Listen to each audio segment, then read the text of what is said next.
Gagalnya kerja paksa. Masyarakat Banyuwangi mendodol gunung batu di utara Meneng untuk jalan darat menuju Panarukan, membuat Presiden Skophof dan Bupati Banyuwangi Mas Ali membuka sayembara. Tong tong tong tong tong. Barang siapa yang mampu menembus gunung batu itu akan diberi hadiah tanah mulai dari selatan Gunung Batu sampai Kampung Sukowidi. Tong tong tong tong. Namun setelah berbulan-bulan lamanya, tidak satu pun orang yang berani mendaftarkan diri. Karena menemui jalan buntu, Kanjeng Mas Alit teringat akan seseorang yang dulu pernah menjadi penasehatnya. Beliau adalah Ki Martojoyo dengan julukan Ki Bujakso. Ki Martojoyo bukanlah orang sembarangan. Ia seorang yang sakti. Karena itulah ia diangkat menjadi penasehat pendopo. Ki Jaksa mengundurkan diri sebagai penasehat dan ingin banyak merenung di pinggiran Bukit Boyolangu. Karena saat itu pengaruh VOC dirasanya terlalu berlebihan.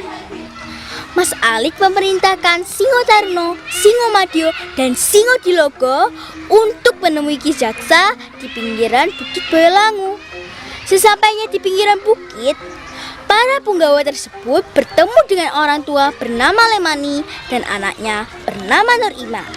Ketiga punggawa itu menyampaikan niatnya untuk mencari Ki Jaksa atas perintah Kanjeng Mas Alit. Akhirnya Lemani mengajak ketiga punggawa tersebut untuk mengikuti jejak kakinya bersama Nur Iman anaknya. Setelah cukup lama berjalan, sampailah mereka di gubuk milik Lemani. Ini gubuk kami. Ki Jaksa ada di dalam. Dan anak kami Nur Iman ini dijadikan anak angkatnya, ucap Lemani.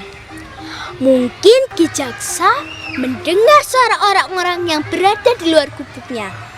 Akhirnya Ki Jaksa keluar dari gubuknya dan terkejut melihat ketiga punggawa tersebut. Para punggawa menyampaikan maksud dari kedatangannya menemui Ki Jaksa.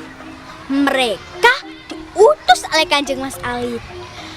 Tetapi Ki Jaksa tetap menolak untuk ikut bersama mereka karena hatinya masih dendam pada orang-orang VOC dan ia tidak mau diinjak-injak harga dirinya terus-menerus layaknya seorang pembantu.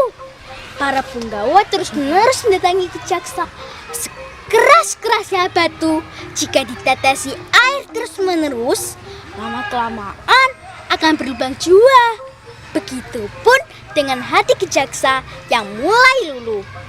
Akhirnya Ki Jaksa menerima tawaran Mas Alit dengan mengajukan beberapa syarat. Pertama, orang-orang VOC itu harus ikut kerja bakti mendodol gunung batu.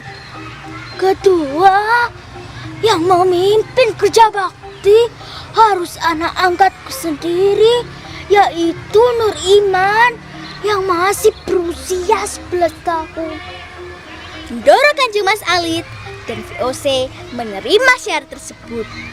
Tetapi Nur Iman menolak syarat yang kedua karena ia merasa bahwa dirinya masih kecil dan tidak bisa memimpin orang banyak yang usianya jauh lebih tua darinya. Tetapi Ki Jaksa berhasil meyakinkannya. Akhirnya Nur Iman menerima apa yang diharapkan Ki Jaksa dengan hati yang mantap. Pada malam harinya, Ki Jaksa duduk menyendiri di tengah langgar tanpa ada nyala api. Tidak lama kemudian, terdengar suara angin bergemuruh sangat kuat. Ternyata angin tersebut ikut mengantar rombongan demit dengan dipimpin oleh rajanya yang datang dari arah utara Bukit Boyolangu. Kawanan demit itu memang diundang oleh Ki Jaksa.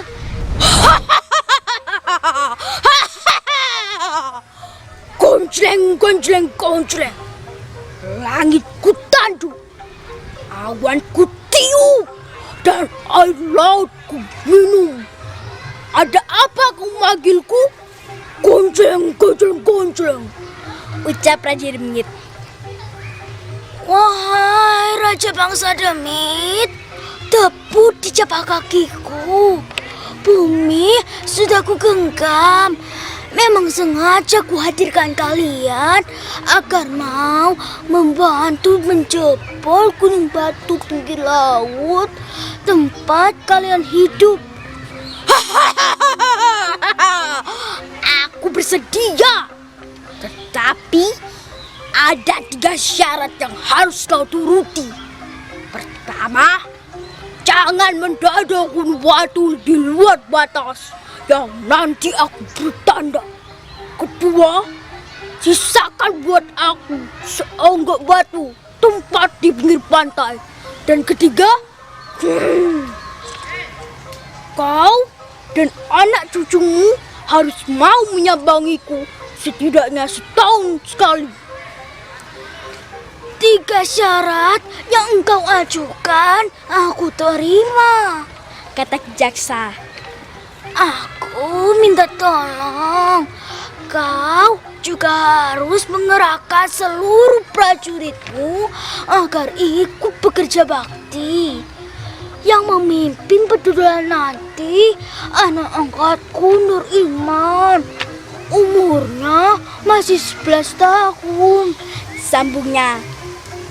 Jika begitu, anakmu harus membawa kayu ini, kata Raja Demit sambil menyerahkan kayu sebesar dan sepanjang tangan Nur Iman.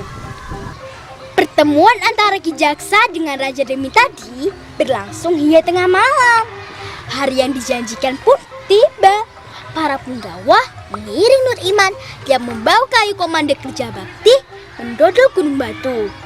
Beramai-ramailah masyarakat bersama beberapa punggawa dan anggota VOC berangkat menuju Gunung Batu. Ki Jaksa tidak ikut dalam rombongan. Dia hanya menerawang dari dalam langgarnya. Meskipun demikian, suara Ki Jaksa masih dapat didengar oleh Nur Iman. Nur Iman, cari tanda ikatan ranting pohon yang di barat dan timur. Di antara tanda itu yang harus ditodol. Di timur, tanda sebelah timur, tolong disisakan seonggok batu untuk dengar, bisik Ki Jaksa.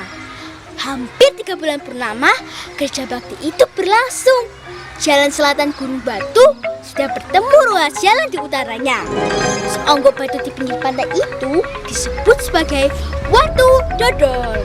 Untuk menepati janji yang sudah dibuat oleh Raja Demit dan Ki Jaksa, hingga saat ini setiap tanggal 10 Syawal masyarakat Boyolali berbondong-bondong ke Watu Dodol dengan menggunakan kendaraan dokar yang disebut adat tutur kayu.